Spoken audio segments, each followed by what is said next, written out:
안녕하세요. 오늘도 사연살롱을 찾아주셔서 감사합니다. 저는 결혼하고 8년 만에 최종 이혼하게 된 40대 여성입니다. 다행이라고 해야 하나? 아이는 없었고요. 헤어진 남편과는 대학 때부터 선후배를 알고 지낸 사이였어요. 하지만 그때는 각자가 여자친구, 남자친구가 있었기 때문에 별다른 관심 없이 오랫동안 얼굴 보고 지낸 사이였는데요. 그런 사이라도 남녀 사이는 아무도 모른다고 저희가 대학 졸업 후 3년이 지나 연인 사이가 될 줄은 당사자인 저희도 몰랐어요. 그러니 주변 사람들은 더 깜짝 놀라기도 했는데 참 희한하게도 시간이 지나고 사회에서 다시 만나자 가슴이 뛰더라고요. 또 타이밍도 좋게 그때는 둘 다 사귀는 사람이 없을 때였는데 그러니 저희들이 눈이 안 맞을 수가 없었어요. 그리고 제 친구 남편 친구가 저희 사이를 아는 건 시간 문제였는데 아무튼 그렇게 저희는 결혼 전부터 대학 동창 동기들 사이에서 유명한 커플이 되었어요. 게다가 저는 당시 회사를 옮겨 적응하고 있던 중이었는데 작은 중소기업에서 운 좋게 조금 큰 회사로 옮겨 연봉을 꽤나 많이 올릴 수 있었는데요. 문제는 연봉이 오른 만큼 스트레스도 엄청 많았다는 거였어요.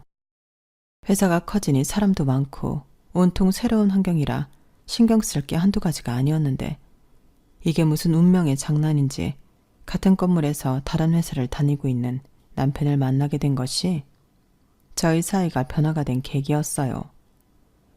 그때 제가 다니던 회사는 건물 3, 4, 5, 6층을 사용했는데 남편이 다니던 회사는 9, 10층을 사용하고 있어 1층 로비를 같이 쓰고 편의점, 카페 등에서도 종종 마주치게 되더라고요. 그래서 반가운 마음에 밥도 몇 번 먹고 커피도 마시고 하며 이야기를 나눌 때가 많았고 나름 학교 선배라고 제가 의지하게 되었는데요. 남편은 저를 배려해주고 신경도 많이 써줬어요.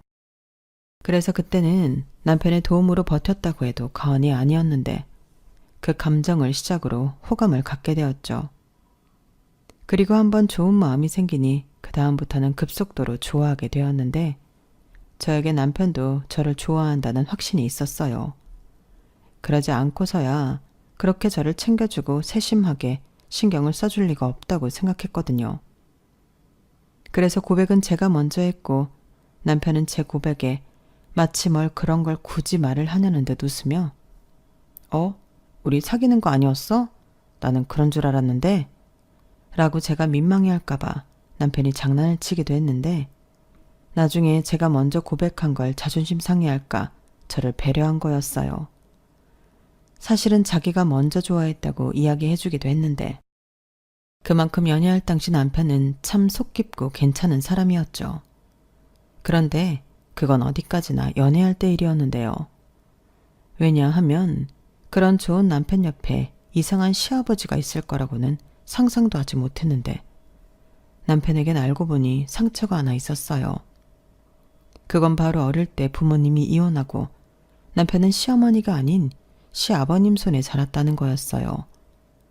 그리고 저 역시도 결혼 전에는 몰랐지만 시아버님의 진짜 성격을 보고 왜 이혼을 했는지 얼굴도 보지 못했던 시어머니에게 깊이 공감했어요. 시어머니는 남편보다 더 어린 여동생을 데리고 갔다고 하시더라고요. 그리고 2년 있다가 재혼도 하시고 싱가포르에 이민도 가서 살고 있다고 했는데 남편이 어린 마음에 자기도 엄마 따라가고 싶다고 했다가 그건 안 된다고 단번에 거절하고 다시는 엄마에게 연락하지 말라고 했다는데 그게 그렇게 상처가 되었다고 했어요. 그게 자기한테는 엄마에게 버림을 받은 것과 같았다며 그때부터는 엄마 있는 애들을 부러워하고 아버지 눈치를 보고 살았다고 하더군요. 당시 엄마에게 버림받았을 때 남편의 아이는 한참 예민한 15살이었다고 하더라고요.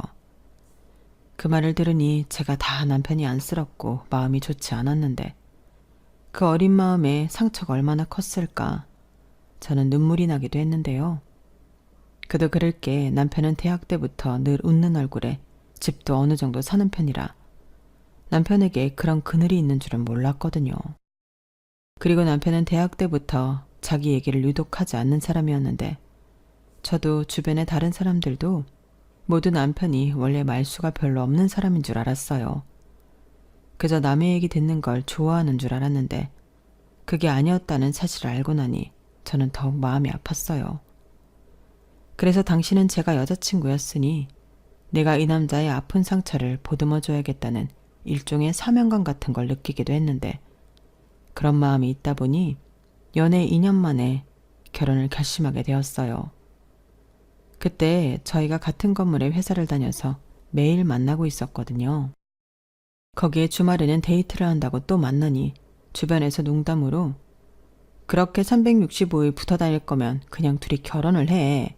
이런 말도 자주 들었는데 사실 저는 결혼을 할 거라면 빨리 하는 편이 낫다고 생각하는 사람이었어요. 애기도 좋아했고 저희 부모님이 나름 사이좋게 잘 지내셔서 나도 하루라도 빨리 내 편을 만들어 사랑받고 또 사랑하며 따뜻한 제 가정을 만들고 싶었는데요. 그러니 남편은 제가 생각하기에 딱인 사람이었어요. 상처가 있기에 남에게 상처를 주지 않을 것 같았고 또 지금까지 지켜봤을 때 일희일비하는 저에 비해 남편은 생각도 깊고 진중한 편이라 가정을 이루면 중심을 잘 잡아주는 가장이 될 것 같았는데 그래서 프로포즈도 제가 먼저 했죠. 그러자 남편은 처음엔 당황하더니 이런 자기라도 정말 괜찮겠냐고 물었고 저는 당연하다고 자기 정도면 차고 넘친다고 이야기했는데 그때 본 남편의 웃는 모습은 제 가슴이 다 설렐 만큼 환했어요. 그때 처음으로 남자도 환하게 웃는 모습이 사랑스럽다는 생각을 했었는데요. 그렇게 서로의 결혼에 대해 마음이 있던 저희 두 사람은 제 프로포즈를 시작으로 앞으로의 미래를 함께하자는 약속을 했어요. 그리하여 양가의 인사를 가게 되었고 제가 먼저 시아버지를 만나러 남편 집으로 가게 되었는데 유감스럽게도 시아버님의 첫인상은 참 좋았답니다. 제조업을 하신다고 듣기는 했는데 나름 공장도 있고 직원도 10명이나 있다는 시아버님은 여유가 꽤나 있어 보이더라고요. 그리고 당시 집에 갔을 때 시아버님은 손수 음식도 만들어주시고 농담도 하시는 등 저에게 좋은 모습을 보여주고 분위기를 띄우며 노력도 많이 하셨는데요. 제가 속아 넘어갔어요. 진짜 나는 우리 아들하고 결혼만 해준다면 세상의 모든 금은부화를 우리 며느리한테 줄 거야. 우리는 집에 남자 둘만 사니까 집을 아무리 치워도 칙칙해. 집은 그래도 여자 손을 좀 타야 깔끔하고 보기도 좋은데 말이지. 아, 그렇다고 둘이 결혼해서 같이 살자는 건 절대 아니니까 오해는 하지 말고. 나는 그저 우리 은정양이 내 며느리가 됐으면 좋겠다는 거지. 존재만으로도 우리 집이 아주 환해질 것 같거든. 지금도 은정양 주변에 그 뭐냐, 그래, 아우라가 있어. 아유, 눈부셔라. 이렇게 저를 한껏 띄워주시더라고요. 그땐 솔직히 당황스럽긴 했지만 싫진 않았는데 남편은 자기 아버지가 원래 좀 실없는 농담을 자주 하는 편이라며 멋쩍게 웃었어요. 저는 그 모습이 싫어하는 사람한테 하는 모습처럼은 보이지 않았는데 내심 상처가 있다는 사람 치고는 아버지랑 사이는 걱정했던 것과 달리 괜찮은가 보다 라고 다행이라고 생각했죠. 그렇게 예비 시아버지가 저를 예뻐해 주시고 하루라도 빨리 당신 며느리가 되어 달라고 하시니 저도 좋은 마음을 가지게 되었는데요. 그냥 단순한 마음으로 제가 그 집에 시집을 가면 이 두 남자의 사랑을 받고 제가 그들을 행복하게 해줄 수도 있을 것 같았어요.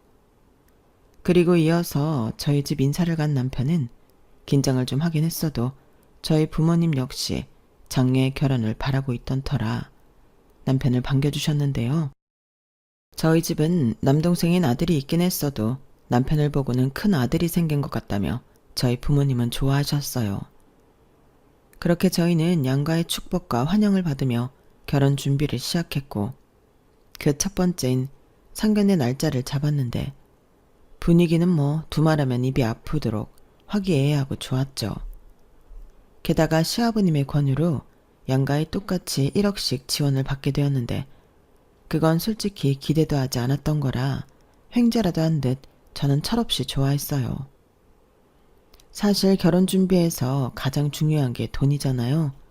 또한 결혼 준비를 하게 되면서 슬슬 알아본 서울의 집값은 제가 생각한 것보다도 훨씬 비쌌는데 매매는 엄두도 내지 못했죠. 그래도 전세라도 가고 싶었는데 저희가 가진 돈으로는 서울에서 집을 구하려면 월세로밖에는 되지 않을 것 같았는데 무려 2억이나 생기게 되었으니 전에 받은 전세 아파트를 갈 수 있을 것 같아 기분이 좋았죠. 그리고 저희 부모님도 사돈의 제안에 이왕이면 두 집이 공평하게 애들한테 해주는 게 뒤탈도 없고 좋을 것 같다며 흔쾌히 그러자고 하셨는데요. 그렇게 저희는 그 2억 아파트 전세 보증금으로 넣고 제가 가고 싶었던 전세 아파트에 신혼살림을 차렸어요.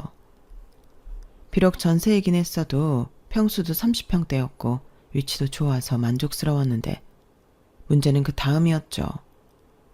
결혼하고 1주년을 얼마 남기지 않고 생각지도 못했던 일이 생겼는데 그건 바로 시아버님의 사업에 문제가 생겼다는 거였어요. 수금을 받아야 하는 거래처가 부도가 나면서 자금난을 겪게 되었다고 하셨는데 당신도 그 돈을 받아 결제해줘야 하는 것들이 있었으니 중간에서 부랴부랴 돈을 구해 메우고 직원들 월급은 대출 받아주고 하다 보니 빚이 눈덩이처럼 불어 이대로면 당신도 빚더미에 앉아 폐업을 해야 할지도 모른다고 하셨는데 사실 그 전부터 돈 때문에 힘들다는 말씀은 계속 하셨어요. 그래서 저 나름 용돈도 더 챙겨드리고 제가 할 수 있는 성의는 보였는데 시아버님의 속내는 그런 게 아니었죠. 결국 저희 부부를 호출하셔서 돈 얘기를 꺼내셨는데 기가 막혔어요. 나도 이런 말을 하게 되어 유감이지만 내가 니들 결혼할 때 해준 1억 돌려줘야겠다. 네? 아버님, 그래도 그건 좀 어렵죠. 그 돈 지금 저희 아파트 전세 보증금에 들어갔잖아요. 그렇다고 갑자기 지금 1억이란 돈을 구할 수도 없고 아버님 사정은 이해하는데 정말 무리예요. 뭐야? 야, 지금 내가 그 돈 없으면 망한다고 지금까지 무슨 소리를 들은 거야? 너는 내가 이 돈 때문에 이 나이에 쫄딱 망했으면 좋겠냐? 그래서 너희 집에 얹혀 살면 좋겠어? 그렇게 해주랴? 아버님, 아빠 진정해요. 누가 그렇대요? 알겠어요. 알긴 뭘 알아. 그래, 알긴 뭘 알아. 그리고 아버님 방금 저한테 야라고 하셨어요? 그래, 내가 너보다 윗사람인데 무슨 말을 못해? 그리고 내가 뭐 네 돈 달라고 했어? 내 돈 달라고. 저는 막무가내로 나오는 시아버님의 태도에 솔직히 당황해서 제대로 싸워보지도 못했어요. 그저 남편이 중간에서 자기 아버지를 말리고 저랑 합의도 하지 않았는데 알겠다고 연신하는데 뒤늦게 정신을 차리고 절대 못 드린다고 말했죠. 그러자 시아버님은 저더러 도둑심보라는 등 정말 막 나가기 시작했는데 저는 그때 시아버님의 진짜 모습을 보게 되었죠. 또 거기에 목청은 어찌나 크시던지 목소리 크면 이기는 줄 아는 옛날 사람이 딱 저희 시아버님이셨어요. 거기에 그런 자기 아버지 앞에서 쩔쩔매는 남편놈을 보고 있자니 제 속은 부글부글 끓기 시작했는데요. 당연히 집에 돌아와서 남편에게 저는 화를 참지 못하고 쏟아냈어요. 그런데 이 인간이 제가 한참을 뭐라고 쏘아대니 적반하장으로 뭘 그런 걸로 사람을 이렇게 잡냐고 화를 내기 시작했는데 그때 한번 이혼의 위기가 찾아왔죠. 어차피 돈도 뺏기고 집도 빼야 할 판이면 결혼도 무르자고 제가 홧김에 말했거든요. 그러자 남편은 언제 성질을 부렸냐는 듯 미안하다고 빌기 시작했고 자기가 열심히 벌어 그 돈 만들어주겠다는 등 지킬 생각도 없는 헛소리를 하기 시작했는데 그럼 네 아버지 문제나 해결하라고 제가 다그치니 자기는 아버지가 무서워 그건 못한다고 했어요. 그냥 우리 집 빼서 1억 주고 우리는 빌라나 작은 평수 아파트 같은 거 알아보자. 여차하면 원룸 같은 것도 있고 이렇게 말하는데 저는 처음으로 남편에게 실망했어요. 다 큰 성인 남자가 자기 아버지를 무서워한다는 건 어찌 보면 짠하게도 느껴졌지만 이제 결혼해서 지켜야 할 가족이 있고 가장인데 저런 태도를 보이다니 저는 그런 남편이 못 믿어왔는데 더욱이 시아버님의 억지 주장을 받아들여야 한다는 사실 자체가 스스로 납득이 되지 않아 힘들었어요. 아무리 결혼 전 그 1억이 시아버님 주머니에서 나온 돈이 맞지만 저희가 빌려달라고 한 것도 아니고 그때는 기분 좋게 양과 똑같이 하자고 해서 주신 돈이었는데 당신이 돈이 급하다고 그 돈을 달라뇨. 세상에 그런 법이 어딨나요? 그러니 저는 억울해 죽을 것만 같았죠. 그리고 그때 만약 시아버님의 돈이 그런 돈인 줄 알았다면 처음부터 받지 않았을 건데 거기에 대고 싸워보지도 안 하고 바로 꼬랑지를 내리는 남편을 보니 답답하고 한심하게 느껴졌어요. 하지만 그 이후 시아버님은 자기 돈 어쩌고 사람을 못 살게 들들 볶기 시작했고 저도 그 1억에 노이로제에 걸릴 것 같아 그냥 주고 말자 하는 심정까지 가게 되었는데 문제는 당장 1억이라는 큰 돈을 구할 방법은 대출받는 것 말고는 없다는 거였죠. 거기에 아직 계약 기간도 남은 마당에 아파트를 빼고 싶은 마음도 없었는데요. 막말로 애라도 태어나면 아파트가 낫다는 생각이 있었거든요. 적어도 그때는 저도 낳을 거면 하루라도 빨리 애를 낳는 것이 낫다는 생각을 가지고 있었는데 그래서 하는 수 없이 염치불구하고 친정에 손을 벌렸어요. 그때를 생각하면 지금도 너무 죄송한 마음인데 정말 비빌 언덕은 부모님밖에는 없었거든요.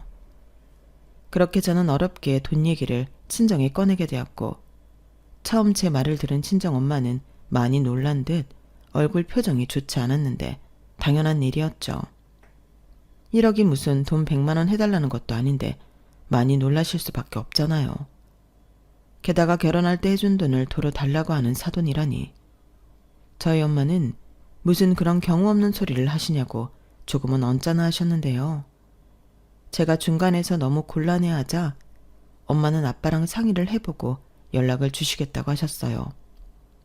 솔직히 그날 친정을 나와 집으로 돌아오는데 너무 죄송해서 사람들 많은 지하철에서 눈물이 나오고 말았고 저는 주변 시선이 저에게 향하고 있다는 사실을 알면서도 눈물을 그칠 수 없었는데 속으로 얼마나 이런 제 자신이 한심하고 미웠는지 몰라요. 그리고 이마저도 안 되면 싫어도 대출을 받아야겠다 생각했거든요. 사실 그때 저에겐 한 가지 딜레마가 있었답니다. 지금 돌이켜보면 어차피 할 이윤, 그때에도 상관없었는데 그때는 남편에 대한 측은한 마음이 좀 많았어요. 부모한테 버림받아 상처가 있는 사람을 저까지 버리자니 그건 사람으로서 못할 짓을 하는 것만 같았는데요. 그런 마음이 들 수밖에 없었던 배경에는 남편이 그때는 저에게 버림받을까 전전긍긍할 때였어요. 제 눈치를 살피고 저한테 조금이라도 실수하지 않으려 애를 쓰는 인간을 보니 이혼 생각은 싹 사라졌는데 그런 남편이지만 제가 친정에서 돈을 못 해주신다고 하면 그때는 대출밖에는 답이 없다고 이야기하니 남편은 보증금을 빼면 될 걸 무슨 대출을 받냐고 싫은 내색을 하더라고요. 그러고는 자기가 내일이라도 집주인과 통화를 해보겠다고 하는데 저는 이사는 정말 하기 싫다고 못을 박았죠. 그러자 남편은 그래도 빚을 지는 것보다는 작은 집에 가서 그 돈을 모으는 게 낫지 않냐고 꼴에 바른 소리를 했는데 그러면 자기 아버지한테 가서 그 돈은 아무래도 못 드릴 것 같다고 말하고 오라고 시켰어요. 왜 우리만 고스란히 이 일을 당해야 하는 거냐고 저도 우라가 치밀어 또 신경질을 잔뜩 부렸는데 그 때문에 좋았던 부부 사이도 사실상 멀어지게 되었죠. 그러니 저는 그러면 그럴수록 시아버지에 대한 미움과 원망만 커졌고 그만큼 그놈의 1억을 어떻게 마련할까 고민을 하느라 밤에 밤잠도 제대로 자지 못했는데요. 다행이라고 해야 하나? 하루 만에 친정아빠에게서 엄마에게 얘기를 들었다며 연락이 왔어요. 딸, 아빠야, 엄마한테 들었는데 속 끓이지 말고 당장은 어렵지만 이번 주 안으로 아빠가 그 돈 마련할 수 있으니까 조금만 기다려. 그런 일 있으면 진작 말하지. 왜 혼자 끙끙 앓고 있어? 아빠가 해결해 줄 테니까 걱정하지 마. 네 시아버지한테도 조금만 기다려달라고 좋게 말씀드리고. 아빠 미안해. 무슨 그런 쉰 소리를 해. 이럴 때 의지하라고 부모가 있는 거야. 그나저나 네 시아버지 회사가 그렇게 많이 어려워? 큰일이다. 신서방이 마음이 좋지 않겠어. 몰라. 그 인간 얘기는 하고 싶지도 않아. 그냥 안 된다고 딱 잘라 말했어야 했는데 자기가 멋대로 돈 돌려주겠다고 해서 이 지경까지 왔잖아. 그래놓고 계약 기간도 안 끝났는데 집 줄여서 가자는 소리나 하고. 신서방도 오죽하면 그랬을까. 너무 뭐라고 하지 마. 지금 신서방 속도 말이 아닐 거다. 돈보다 사람 마음이 더 중요한 거야. 알아. 하지만 아빠는 뭐 엄마한테 안 그랬을 것 같아. 아빠도 엄마 속 많이 썩였어. 그때 많이 느끼고 배워서 지금까지 잘 살고 있는 거고. 신서방도 그럴 거야. 아빠가 엄마 속을 썩였다고? 에이, 말도 안 돼. 진짜야. 못 믿겠으면 네 엄마한테 물어봐라. 근데 네 엄마는 아빠한테 오히려 뭐라고 안 했어. 그래서 아빠가 더 많이 미안했지. 그래서 무조건 잘해야겠다고 다짐하게 됐고. 니네 부부도 그러는 과정이야. 그러니까 네 남편 그만 잡고 네 시아버지도 미워하지 마. 당신 속은 오죽하겠어. 분명 고비 넘기시면 미안하다고 하실 거야. 친정아빠는 최대한 제가 고를 내지 않도록 최대한 좋게 이야기해 주셨어요. 하지만 친정아빠 마음은 알아도 제 마음은 그렇게 다스려지진 않았는데 친정아빠 말처럼 3일 후 제 통장에 1억이라는 돈이 들어왔어요. 그리고 그 돈을 시아버님에게 돌려드리며 저는 또 한 번 오장육부가 뒤틀리는 듯 짜증이 올라왔는데요. 저도 그냥은 그 돈을 돌려드리긴 억울해서 한 소리를 보탰어요. 이제 아버님은 저희 결혼할 때 10원 하나도 해주신 거 없는 거예요. 그러니 나중에 내가 1억 해줬네 이런 소리 하시면 저도 가만히 있지 않을 거고요. 이 이상은 해드리고 싶어도 해드릴 수 있는 능력이 저희한테는 없으니 이제부터 일절 돈 얘기는 저희한테 하지 마세요. 이러실 거면 돈 해준다는 말을 하지 마시지. 라고 하고 싶은 말을 전부 쏟았는데 시아버님은 저를 매섭게 쳐다보시면서 당신 집에 이상한 물건이 들어왔다며 혀를 끌끌 차셨어요. 자기가 잘 돼야 우리도 좋은 건데 제가 뭣도 모르고 까분다고 불만이 이만저만이 아니시더라고요. 그리고 저는 시아버님의 그 모습에 기가 차서 어이가 없었는데 그 후로는 당연한 소리지만 시댁에 일절 발을 끈다시피 했어요. 무슨 좋은 소리를 주고받는다고 거길 가나.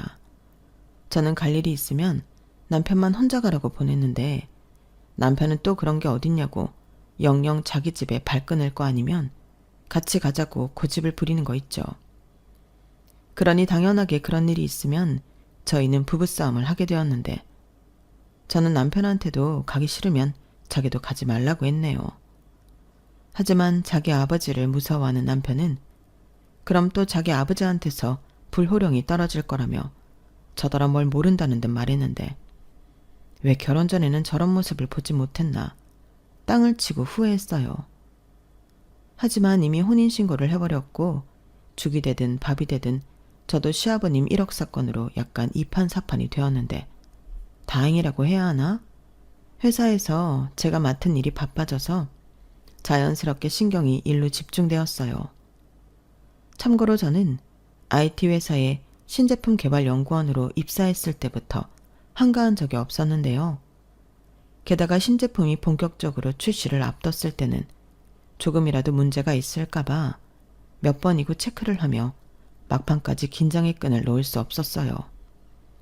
그러니 자연스럽게 신혼이었지만 그 즈음부터는 퇴근 시간이 늦어졌고 남편과 사이도 소홀해진 가운데 집에 일찍 가봤자 불편하기만 하지 하는 생각으로 일에 몰두하는 날이 많았는데 그래서 집에는 늘 10시가 넘어 들어갔어요. 그러자 남편은 저희 늦은 귀가가 썩 마음에 들지 않았는지 시비를 걸기 시작했는데 그도 그럴 게 남편은 일반 사무직이라 거의 6시 땡 하면 일이 끝나 집에 오면 7시가 안 되었을 때가 많았거든요. 그러니 혼자 밥 먹고 혼자 시간 보내는 날이 많았을 텐데 그렇게 혼자 별의별 상상의 나래를 펼치며 시나리오를 쓰고 있었는데요. 갑자기 저한테 무슨 여자가 밤 10시에 퇴근을 하냐고 집에 오기 싫어서 놀고 들어오는 거 아니냐고 별 미친 소리를 하기 시작했어요. 그날은 유독 더 길고 힘든 하루를 보낸 터라 걸을 힘도 없는 걸 겨우 집에 온 날이었는데 남편이 저딴 소리를 하고 앉아있으니 속에서 부하가 치밀어 오르더라고요. 그런 남편의 망상을 들으며 급기야 저는 그에 비해 그 아들이라고 저놈도 별 수 없는 지밖에 모르는 이기적인 놈인가? 뭐 이런 생각까지 하게 되었는데 그때는 정말 너무 힘들어서 싸울 힘도 없어 그렇게 못 믿겠으면 어차피 회사도 같은 건물이니 내일 아침에 근무표 확인시켜주겠다고 신경질을 부리고 말았어요. 그러자 남편 놈은 그제야 아무 말도 하지 못하는 듯 꿀먹은 벙어리가 되었는데 끝내 미안하다고 사과는 하지 않았어요. 그리고 그렇게 하루 이틀 불편한 냉전의 시간이 계속되어 가는 중 감정의 골은 깊어져만 갔는데요. 저도 너무 서운하고 화가 나서 한 침대에서 도저히 잠을 잘 수가 없었어요.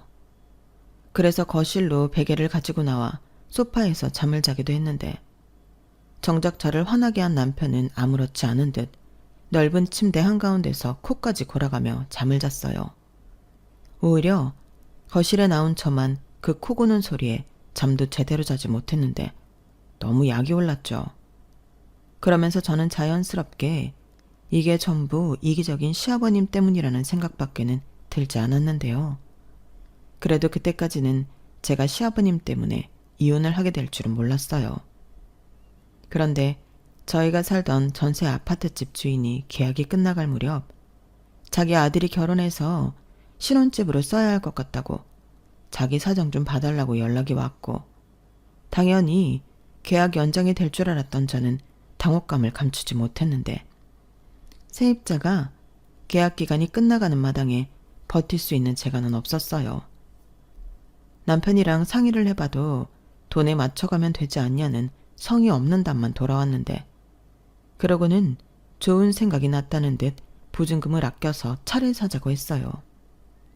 그때까지 저희는 차가 없긴 했는데 제 생각으로는 대중교통 잘 되어 있고 주차하기도 어려운 서울 바닥에서 굳이 차를 사야 할 이유가 없었거든요.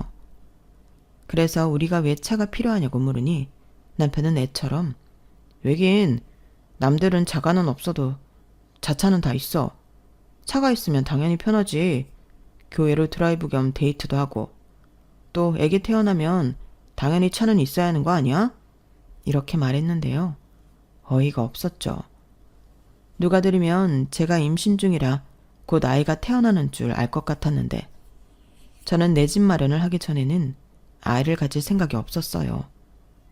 어린아이 데리고 이사를 하며 전전할 생각을 하니 그건 부모로서 할 짓이 아니라고 생각했고 그래서 저 딴에는 피임도 열심히 했는데 남편은 자차가 갖고 싶어 아이 타령까지 하는 게 한심하게 느껴졌죠. 또 삶 안에서 차를 사자고 하는 것도 아니고 당장 어디에 가야 할지 모르는 판국에 보증금을 줄여 그 돈으로 차를 사자니 남편이 제정신으로 하는 소린가 싶기도 했는데 저는 우리가 왜 차가 필요하냐고 차 사고 차 유지할 돈 있으면 이사하는데 보태라고 도리어 남편에게 돈 타령을 했어요. 그러자 자기가 그럴 돈이 어딨냐고 남편은 펄쩍 뛰었는데요. 저는 곧장 말했죠. 그거 봐. 돈도 없으면서 무슨 차를 사자고 해. 정신 차려. 지금 가지고 있는 돈으로 이것만한 전세 구하기가 얼마나 힘든데. 뭐? 집을 줄여서 보증금 남은 걸로 차를 사자고? 제정신이야? 이렇게 쏘아 붙여줬는데요. 남편은 입이 대빨 나왔어요. 그래도 제 말에 반박할 건덕지는 없는지 남편은 더 이상 아무 말도 하지 못했는데 저는 저대로 이사 걱정에 일도 손에 잡히지 않고 고민만 많아졌어요. 당장 이사 날짜는 다가오지 뾰족한 수는 없으니 답답할 노릇이었는데 그러다 약간 홧김에 이렇게 된 거 오래된 집이라도 그냥 사는 게 어떨까 하는 생각이 들었는데요. 그러려면 역시 대출은 불가피한 일이었어요. 그래도 집을 사면 이사 걱정할 필요 없이 살 수 있다는 생각에 점점 생각은 집 매매로 기울었는데 그러면 더 미룰 것도 없이 아예 계획도 세울 수 있을 것 같았어요.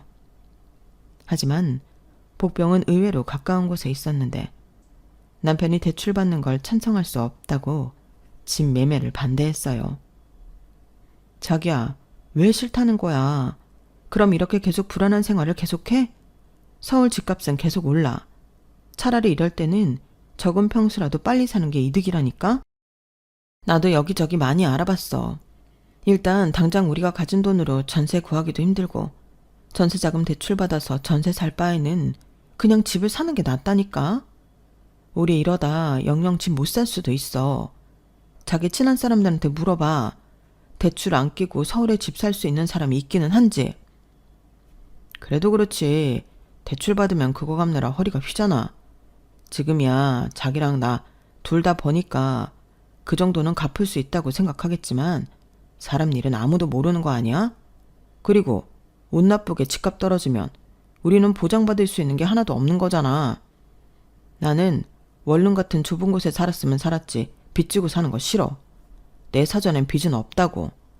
막말로 자기 혼자 갚을 거 아니잖아. 저는 남편의 말에 당황했어요. 우리 집을 사는 건데 저 혼자 빚을 갚다니. 내가 지금 무슨 말을 들은 건가? 잠깐 멍해졌는데 남편은 연신 자기는 집 같은 건 잠만 잘 수 있으면 어디든 상관없다고 했어요. 그래서 제가 그럼 우리 가진 돈으로 전세 못 구하면 월세밖에 없는데 그 돈은 안 아까워? 그 돈이야말로 없어지는 돈이잖아. 라며 다시금 설득하려 노력했는데 남편은 저를 한심하게 쳐다보며 월세를 왜 가냐고 눈을 낮추면 우리가 가진 돈으로 전세를 구할 수 있을 거라고 했어요. 그러고는 대학가도 있고 상가 위에 있는 주택도 있고 옥탑 같은 것도 있잖아. 라고 하는데 그제야 저도 깨달았어요. 남편과 저는 주거에 대한 개념이 완전히 다른 사람이라는 걸요. 그래서 최후의 수단으로 그럼 내가 알아서 할게. 막말로 지금 있는 보증금 2억도 아버님 돈은 없으니 전부 내 돈이나 마찬가지고 대출도 내 이름으로 받고 내가 혼자 갚으면 되는 거잖아. 라고 통보했는데 남편은 그 순간에도 나중에 딴소리를 하지 말라고 각서를 써달라고 했어요. 괜히 부부니까 같이 갚자고 하면 나야말로 억울하니까 확실하게 증거를 남겨줘. 이렇게 말했는데 저는 그때 그놈을 버려야 했어요. 저렇게 말하는 사람이 무슨 가족이고 부부인지 오만정이 뚝 떨어졌는데 한편으로는 오기가 생겨서 꼭 남편에게 내 말이 맞다는 걸 보여주고 싶었어요. 그래서 집을 고를 때 가진 돈은 별로 없어도 이것저것 많이 따지기도 했는데요. 만약 시간이 더 있었다면 저는 서울바닥의 모든 집을 다 뒤졌을 수도 있어요. 하지만 시간이 별로 없었고 다행히 저와 남편 회사가 같은 곳에 있으니 그 일대를 중심으로 두고 마땅한 매물을 찾기 시작했는데 그러다 오래된 아파트긴 하지만 평수도 괜찮고 위치도 괜찮은 곳을 한 군데 발견했어요. 솔직히 그 집이 급매로 나와 저한테 기회가 온 건데 그걸 알았기에 더욱 놓치고 싶지 않았어요. 그래서 저는 이거다 싶어 서둘러 계약을 진행했고 저는 제 앞으로 1억 5천만 원을 대출받아 총 3억 5천에 구축 아파트를 샀는데 남편은 저한테 미쳤다고 했어요. 누가 이런 오래된 아파트를 그 돈 주고 사냐고 저더러 속아서 덤탱이 쓴 거라는 등 지금이라도 당장 가서 물으라고 했어요. 하지만 저는 위치며 평수며 따질 수 있는 건 다 따졌고 시세만 찾아봐도 제가 급매로 좋게 산 것이 맞았기 때문에 남편에게 내가 알아서 할 테니 같이 이사가기 싫으면 따로 살아도 된다고 그 입을 다시는 열지 못하게 했는데 그러자 남편도 그 뒤로는 주둥이를 닫고 같이 이사를 왔어요. 이사 후엔 그래도 처음 갖는 내 집이라는 생각에 어디 한 군데도 마음에 들지 않는 곳이 없었는데 전에 살던 동네보다 출퇴근 시간도 30분이나 줄었어요. 전에는 버스를 타고 지하철역을 가서 또 환승까지 해야 했는데 지금 사는 아파트는 바로 지하철을 타고 9정거장만 가면 회사에 도착할 수 있었죠. 그게 참 별것 아니지만 삶의 질을 좋게 했는데 정작 이사를 반대했던 남편도 교통비도 줄었다고 좋아했죠. 그리고 정말 노린 건 아니었지만 아파트가 연식이 있다 보니 오래전부터 재건축을 추진하기 위한 조합원이 있었고 위치며 상권이 좋다 보니 아주 불가능한 일은 아닌 것 같았는데요. 막상 이사 와서 살아보니 저도 재건축이 되었으면 좋겠다는 바람을 갖게 되었어요. 그렇게 소문과 소망이 무성한 가운데 시간은 흘러 6년이 지났어요. 그 사이 남편은 아이를 바라기도 했는데 집 대출금은 혼자 갖고 있던 저는 아무래도 아이 계획에 있어 소극적일 수밖에 없었어요. 아마 그건 남편도 잘 알고 있었을 건데 남편은 그때도 아이는 바라지만 대출금을 같이 갚자는 소리는 일절하지 않더라고요. 그러니 너도 딱히 남편 뜻에 따라줄 마음은 없었는데요. 그러다 정말로 저를 포함한 아파트 입주민들이 염원하던 재건축이 결정되었고 동네는 현수막도 걸리고 축제 분위기가 되었어요. 그때는 남편도 언제 반대했냐는 듯 사람들에게 신나서 자랑하고 그러는 듯 했는데 그러다 시아버님이 저희 집에 와서 식사를 한번 하고 싶다고 전달을 받았어요. 사실 1억 돌려드린 사건 이후 저는 명절에도 잘 가지 않는 며느리였는데 제가 하도 당신 집에 가지 않으니 당신이 우리 집에 오시겠다고 하시더라고요. 그렇다고 제가 집을 산 이후 시아버님을 초대하지 않은 것도 아니었는데 시아버님은 저희가 이사 왔을 때 집들이에 오시고는 당신도 아직 자금난 때문에 힘드시면서 무슨 이런 낡아 빠진 집을 샀냐고 제 기분을 망쳐놓으셨어요. 그러니 마음이 상한 저는 다시는 시아버님을 집에 모실 생각이 없었는데요. 갑자기 며느리가 안 오니 시애비가 가야 하지 않겠냐고 집에 오신다고 하니 솔직한 심정으로 반갑지는 않았어요. 하지만 어른이 당신 발로 오시겠다는 걸 막을 방법이 없고 저는 대충 중국 음식 배달시켜 식사 대접을 했는데 시아버님은 집을 슬쩍 보더니 바로 하실 말씀이 있다고 저희더러 앉아보라고 하셨어요. 그러고는 정말 기도 차지 않은 헛소리를 하기 시작하셨는데 그게 제 이혼의 방아쇠를 당긴 셈이 되었어요. 왜냐하면 그때 시아버님이 저더러 여기 집 명의는 공동명의 아니고 네 단독명의인 거지? 라고 물으셨는데 그때부터 심상치 않더니 곧이어 그 새까만 속내를 보이기 시작하시더라고요. 자고로 집 같은 큰 건 가장 이름으로 하는 건데 어째 너희는 이치에 벗어나는 짓을 하고 있냐? 네? 지금 그게 무슨 말씀이세요? 아니, 내가 전에는 잘 몰랐는데 이 집이 네 단독명의라며? 에이, 그건 아니지. 나는 니들이 공동명의로 이 집을 산 줄 알았다. 아버님, 뭔가 착오가 있으신가 본데 제가 이 집 단독명의를 한 이유가 있어요. 이 사람이 대출금 같이 갚기 싫다고 각서까지 써달라고 했는데 제가 왜 혼자 대출금 갚으면서 명의를 같이 했겠어요. 말도 안 되죠. 그리고 이런 말 조심스럽지만 먼저 살던 아파트 전세 보증금 중에 1억도 아버님이 달라고 해서 돌려드렸고 그럼 여기 묶여있던 돈도 이 사람 지분은 하나도 없는데 제 단독 명의로 하는 게 맞죠. 부부면 뭐든 공동자산이지. 어디서 네 돈 내 돈을 따져. 옛날 같으면 소방 맞을 소리다. 여기 재건축된다며. 벌써 10배나 올랐다고 말도 나오던데. 그러지 말고 여기 명의 우리 아들로 바꿔라. 그래야 재건축돼서 분양받을 때도 우리 아들 이름으로 하지. 결국엔 그 말 하려고 오신 거예요? 말도 안 돼요. 대출금은 지금까지 저 혼자 갚았는데 답답한 소리 안 해. 네가 벌어도 부부 돈이고 네가 갚아도 부부가 같이 갚은 건데 왜 여기서 쓸데없이 그런 걸 나눠? 저기 아버님, 저는 싫습니다. 그러고 싶지 않아요. 각서까지 써준 마당에 제가 왜요? 그리고 재건축되고 돈 좀 벌 수 있을 것 같으니까 이러시나 본데 어림없어요. 입장 바꿔놓고 이 집이 아버님 아들 단독 명의인데 저희 부모님이 와서 제 이름으로 바꿔놓으라고 하면 좋으시겠어요? 남자랑 여자가 같냐? 너 계속 이렇게 고집부리다 이혼당하는 수가 있어. 너야말로 내 집에 시집와서 뭐 하나 제대로 한 거가 있냐? 애도 못 낳고 있잖아 지금. 그리고 명의는 네 명이라도 내 아들은 뭐 공짜로 여기에 살아? 생활비 갖다 주잖아. 여기서 얘기를 왜 하세요? 그리고 이혼을 하는 게 아니고 당한다고요? 제가 왜요? 오히려 제 명의로 된 집에서 대출금도 저 혼자 갚는데 생활비 그거 얼마나 낸다고 이제 와서 명의를 바꿔주라고 하세요. 너 정말 무섭다. 돈 앞에서는 지아비도 없는 거냐? 저야말로 묻고 싶네요. 그렇게 탐이 났으면 제가 집 사자고 했을 때 반대하지 말았어야죠. 대출금 같이 갚기 싫다고 각서 타령할 땐 언제고. 왜 이제 와서 이러시는 건데요? 그리고 저는 이 일로 아버님이랑 왜 싸워야 하는 건지 이유도 모르겠어요. 아버님 말처럼 부부 일인데 저희가 따질 일이죠. 왜요? 아버님 아들이 혹시 이 집 명의 갖고 싶다고 도와달라고 했나요? 자기야, 무슨 말을 그렇게 해.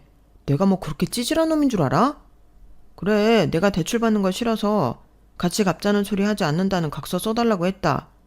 근데 지금 어찌됐든 여기에 6년이나 같이 살았으면 재건축할 때를 생각해서 자기도 나한테 권해볼 수는 있는 거잖아. 대신 이후에 대출금은 같이 갚는 거지. 웃긴다. 왜 이제 와서 그래? 그리고 나는 대출금 같이 갚는데 명의는 자기 단독으로 해줘야 하는 거야? 내가 왜? 그리고 지금까지 들어간 내 돈은 어쩌라고? 공동명의 해달라고 졸라도 싫다고 할 마당에 진짜 언감생심이다. 저, 그래 좋다.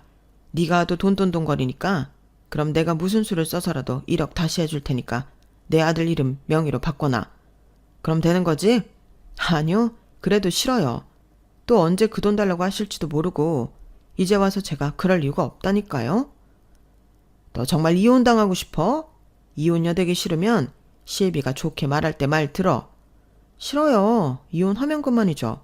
저 하나도 안 무섭거든요. 그리고 이제 보니 아버님 사업이 왜 그렇게 들쑥날쑥이고 자금난에 시달리는지 알 것 같은데 셈을 이상하게 하시는 것 같아요. 너 지금 나 가르치냐? 내가 무슨 셈을 이상하게 해? 줬다 뺐을 때부터 알아봤죠. 저 이혼녀 될래요. 그럼 명의 가지고 신랑이 하지 않아도 되죠? 그리고 자기 지금 당장 짐 싸서 아버님이랑 같이 나가. 생활비야 나도 똑같이 냈고 월세 대신이라고 생각하고 봐줄 테니까 사람 신경 그만 긁어. 자기야 미쳤어? 무슨 이혼을 그렇게 쉽게 결정해. 이혼 소리는 내가 먼저 한 거 아니야.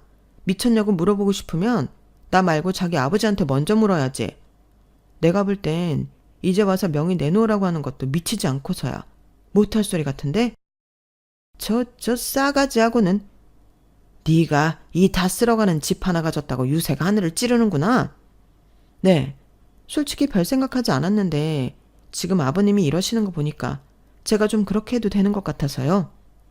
그리고 이혼하면 어차피 남인데 더는 명의 타령 못 하시는 거 아니에요? 그럼 저 이혼할래요. 시아버님은 제 입에서 이혼하겠다는 말이 연신 나오자 얼굴이 금방이라도 터질 것 같은 시합폭탄이 되었어요.